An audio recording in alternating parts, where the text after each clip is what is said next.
Dando continuidade ao capítulo 21, hoje nós vamos analisar a questão do cristianismo relacionado à queda do Império Romano do Ocidente.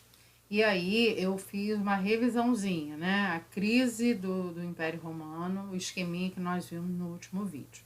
Houve, a partir do momento que houve a paralisação da expansão territorial, desapareceu a mão de obra escrava, isso vai trazer a falta de alimentos, o aumento de preço, e a solução vai ser a implantação do sistema de colonato. Somado a esses problemas, estão ocorrendo também disputa de senadores pelo poder, a anarquia militar com um exército que não estava defendendo as fronteiras do império, e que vai facilitar as invasões dos povos germânicos e que vai acabar gerando medo na população e problemas internos. Além disso, nós temos o crescimento do cristianismo, que também contribui para a crise do Império Romano. Todos esses fatores juntos vão levar à decadência do Império Romano do Ocidente. E aí hoje agora nós vamos analisar o cristianismo, ok? Como que a ascensão é a subida? Como que cresceu o cristianismo nesse período da crise do Império Romano? A partir do século I, nós temos a morte de Jesus Cristo e o cristianismo passa a se espalhar nas áreas controladas pelo Império Romano. A área ligada à Palestina, né, do lado oriental, era tudo Império Romano. Muitos pobres, pessoas sofredoras, exploradas, que eram escravos, eles estavam se sentindo acolhidos pelas promessas cristãs, né? O cristianismo dava o consolo, independente da sua condição social. Então, o cristianismo foi se espalhando e foi crescendo, e as pessoas foram aderindo à fé cristã. A adoção desse monoteísmo, né, porque o cristianismo é monoteísta, nós já estudamos isso, foi levando as pessoas a não mais adorarem a figura do imperador. E também porque o cristianismo defende a harmonia, a paz, a caridade, né, a paz entre as pessoas, muitas pessoas não vão querer também servir ao exército e participar de guerras.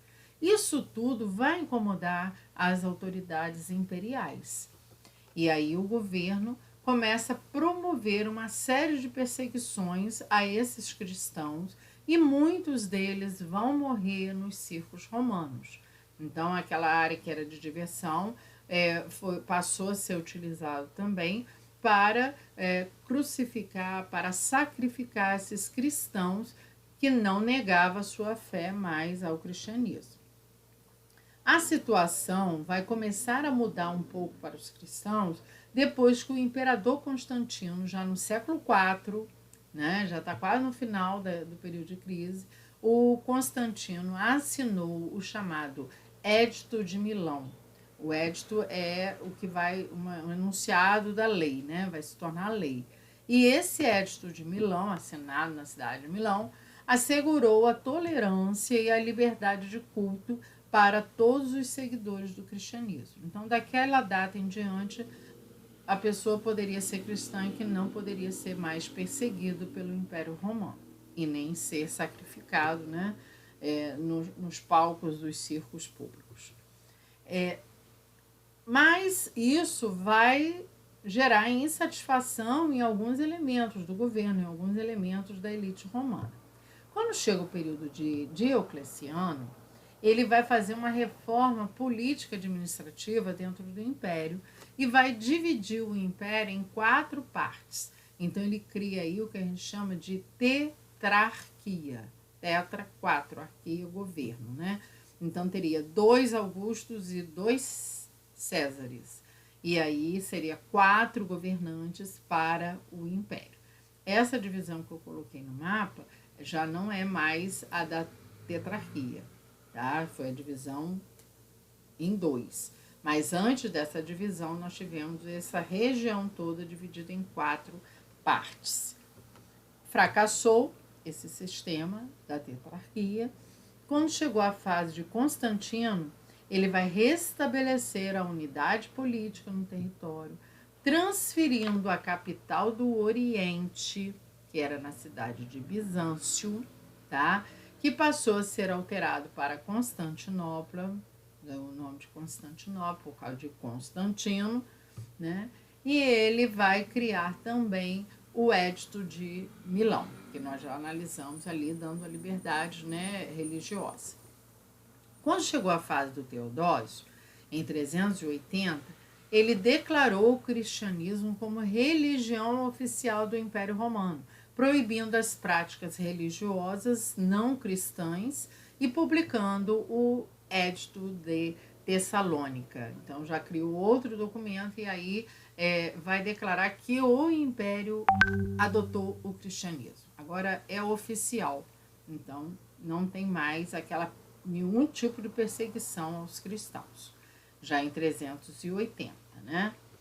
E, além disso, o Teodósio vai fazer o quê? Vai fazer essa divisão do território do Império Romano em duas partes. Império Romano do Ocidente, com a capital em Roma, e Império Romano do Oriente, com a sua capital em Constantinopla, que era a antiga Bizâncio. O Império Romano do Oriente vai conseguir impedir as invasões dos povos bárbaros, vai se defender e vai durar por alguns séculos.